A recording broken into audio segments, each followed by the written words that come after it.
May 28th, 1453, the most powerful city in the world went to sleep, knowing it would probably not survive the morning. The priests were still singing, the candles were still burning, and outside the walls, 500,000 Ottoman soldiers were waiting for dawn. Constantinople, the city that had stood for 1,000 years, while every empire around it rose and fell. The city that had survived Arab sieges, Viking raids, Crusader armies, and plague. The city that called itself the center of the Christian world, protected by God, by its walls, and by the belief that it could not fall. It had walls 80 meters thick in places. It had the Golden Horn, a natural harbor that no enemy fleet had ever breached. It had survived 23 sieges in 1,000 years. It had never fallen. But on the night of May 28, 1453, inside those walls, there were only 7,000 soldiers left to defend a city of 14 miles of fortifications. Outside those walls, there were 200,000. The last emperor of Rome put on the armor of a common soldier and walked out to die with his city. His name was Constantine, and this is the last night of his world. The man who destroyed the Roman Empire was 21 years old. He had been obsessed with Constantinople since childhood, reading about it, dreaming about it, planning its conquest before he was old enough to lead an army. And when he finally stood before its walls, he felt nothing but certainty. Mehmed II was not what his enemies expected. They expected a barbarian. They got a scholar, a man who spoke 6 languages, read Greek philosophy, collected maps and manuscripts, and understood the symbolic power of Constantinople better than most of its own citizens. He knew that whoever held Constantinople held the world. The city sat at the crossroads of Europe and Asia, controlling every trade route between East and West. It was not just a city, it was an idea.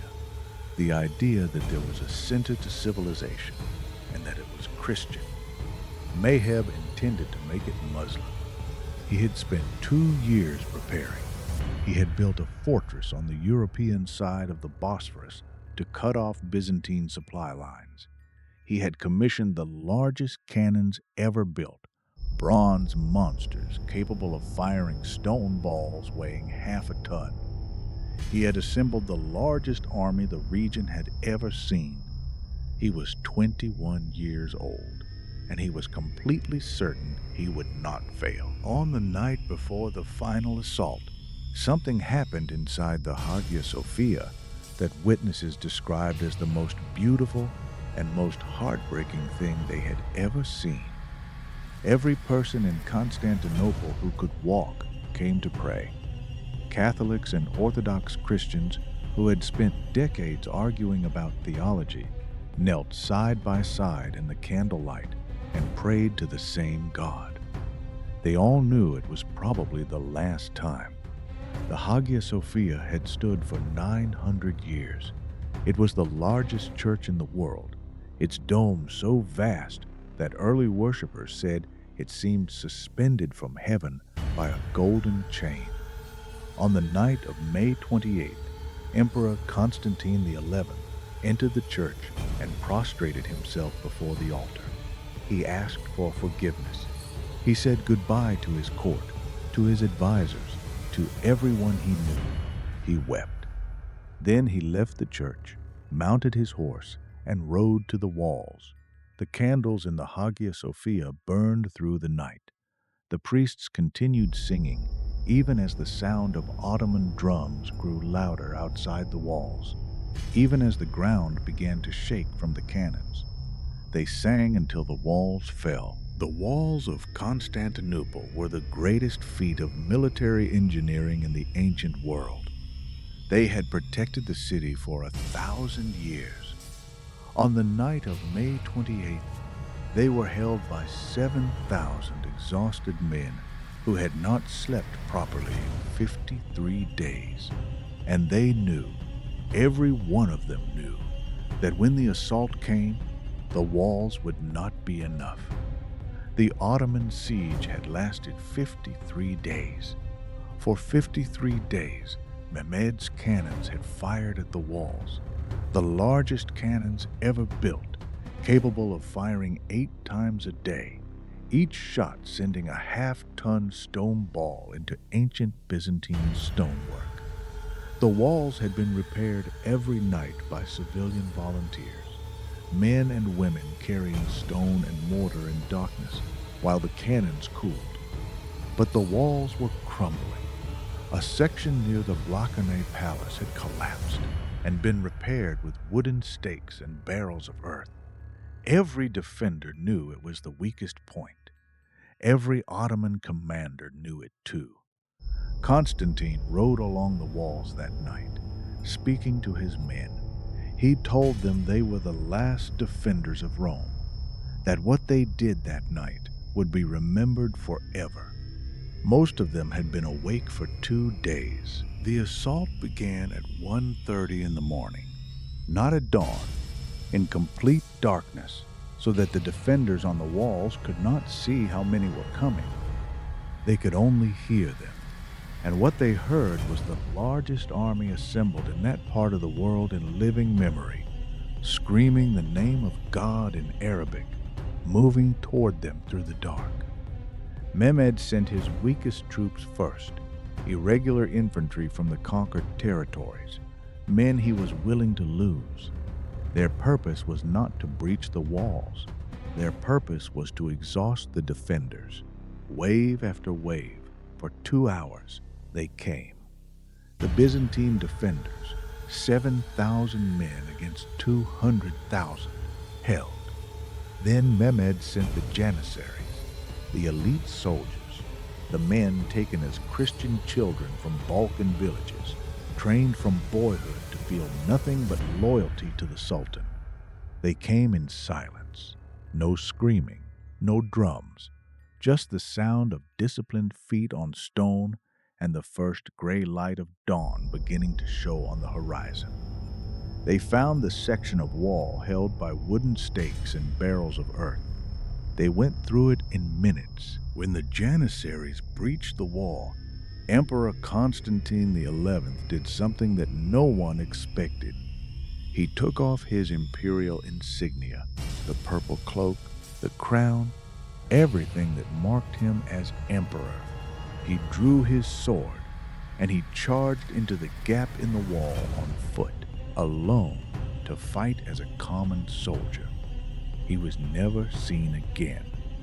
The moment the Janissaries breached the walls, panic spread through the Byzantine defenders. Some fled to the harbor, hoping to escape by sea. Some barricaded themselves in their homes. Some ran to the Hagia Sophia, the great church, believing an ancient prophecy that said Ottoman soldiers would never enter God's house. The prophecy was wrong. Constantine was last seen fighting in the breach in the wall, surrounded by Ottoman soldiers, cutting down anyone who came near him. No body was ever officially identified. No grave was ever found. Some of his soldiers said they saw him fall. Some said he simply disappeared into the chaos. The last emperor of Rome vanished in the same gap in the wall that had stood for 1,000 years and failed in the last hour of the last night. Mehmed II entered Constantinople on horseback at noon on May 29, 1453. He rode directly to the Hagia Sophia. He dismounted at the entrance, picked up a handful of earth, and poured it over his head, a gesture of humility before God. Then he walked inside and ordered it converted into a mosque immediately. The Christian world had just lost its greatest church, and Mehmed was 21 years old. The city that had survived 1,000 years fell in a single morning. The civilian population had taken refuge in the Hagia Sophia, trusting the ancient prophecy. Ottoman soldiers broke down the doors within hours of the walls falling. What happened next was documented by survivors. 3 days of violence that Byzantine and Ottoman sources both recorded with horror. Mehmed had promised his soldiers 3 days of plunder, standard Ottoman practice for a city taken by assault rather than surrender. He had also promised to preserve the city's buildings and population after those 3 days. He kept both promises. On the 3rd day, he rode through the city and ordered the violence to stop. He looked at the ruins of the imperial palace, once the most magnificent building in the world, and recited a Persian verse to his advisor. The spider weaves the curtains in the palace of the Caesars. The owl calls the watches in the towers of Afrasiab. Even Mehmed, at 21, understood what had been lost. Constantinople didn't just fall on May 29, 1453. Something larger fell with it. The idea that there was a center to the Christian world, a city that God would protect because it was worth protecting. That idea died in the breach in the wall, where Constantine made his last stand. And the world that replaced it is the world we still live in today. The fall of Constantinople ended the Middle Ages. Historians mark it as one of the clearest dividing lines between the medieval world and the modern one. Greek scholars fled west, carrying ancient manuscripts that had been preserved in Byzantine libraries for centuries. Those manuscripts helped ignite the Renaissance. The trade routes through Constantinople were now Ottoman, and European powers began desperately searching for alternative routes to Asia. That search led directly to Columbus, to Vasco da Gama, to the age of exploration. The fall of one city changed the shape of the entire world. Constantine XI was declared a saint by the Greek Orthodox Church. His body was never found. Legends persisted for centuries that he had not died, that he had been turned to marble by an angel and buried beneath the city, waiting to be woken when Constantinism was Christian again. He is still waiting. The Hagia Sophia is a mosque again today, converted back in 2020 for the first time since 1934. Some doors, once closed, open in only one direction.